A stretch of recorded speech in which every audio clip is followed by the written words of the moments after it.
You won't believe what happened to me. I thought I had already gone through the worst moment of my life when my husband passed away. But a few weeks later, when I was still grieving, still barely able to get out of bed, I received a letter that destroyed me all over again. The hospital where he died sent me a bill for over $1 million. Yes, you heard that right.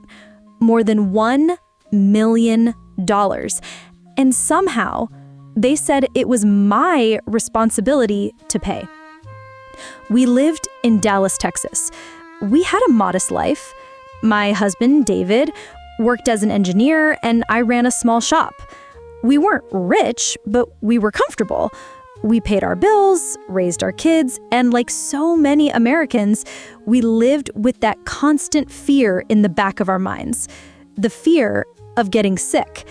Because here, a simple trip to the ER can ruin you financially. But you always tell yourself, it won't happen to us.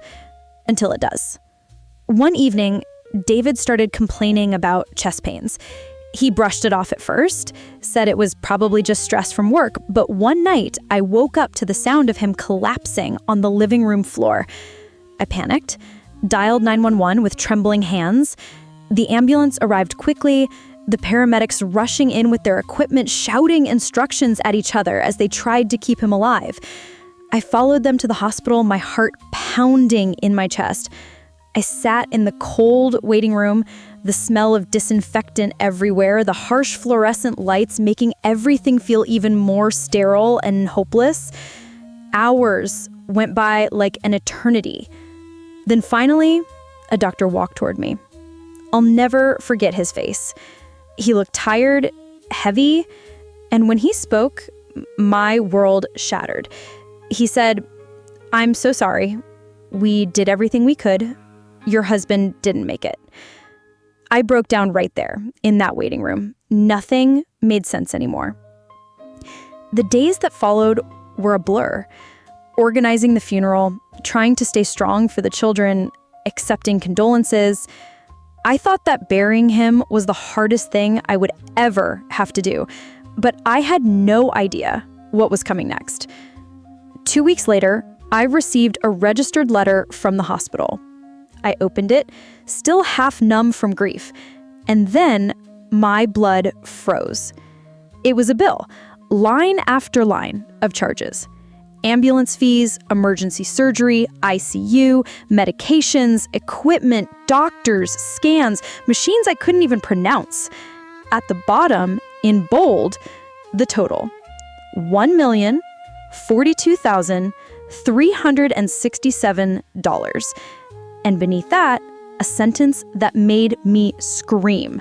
Responsible party, Mrs. Sarah M. I thought it had to be a mistake, a cruel clerical error. I called the hospital, waited half an hour on hold, my heart pounding in my throat. Finally, a monotone voice answered. I explained, desperate.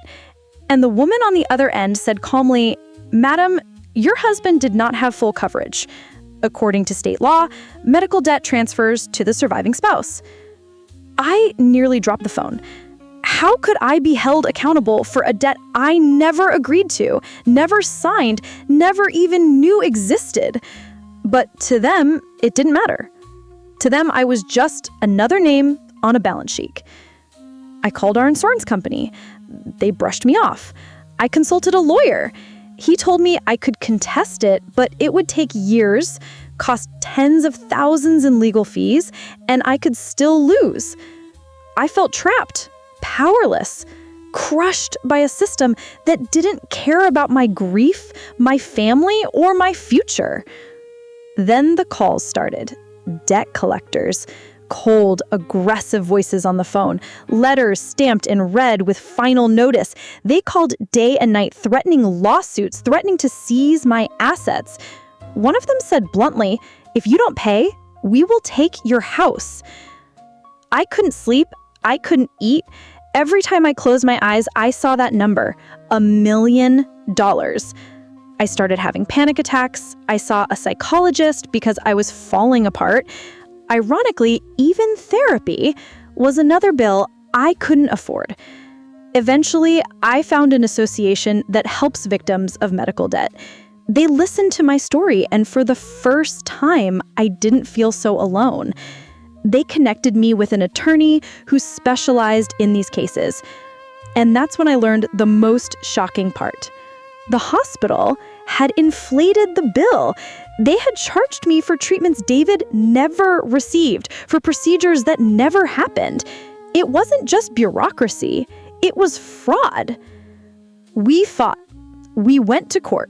The hospital sent in their army of lawyers, men in suits with briefcases full of documents determined to crush me. I sat there exhausted, but refusing to give up. My lawyer argued that I was a victim, that this debt was illegitimate, that the hospital was abusing the system. The battle lasted over a year.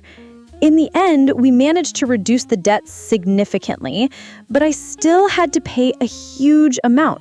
And to cover it, I lost my house.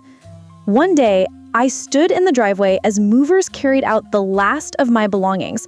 A foreclosure sign was hammered into the lawn.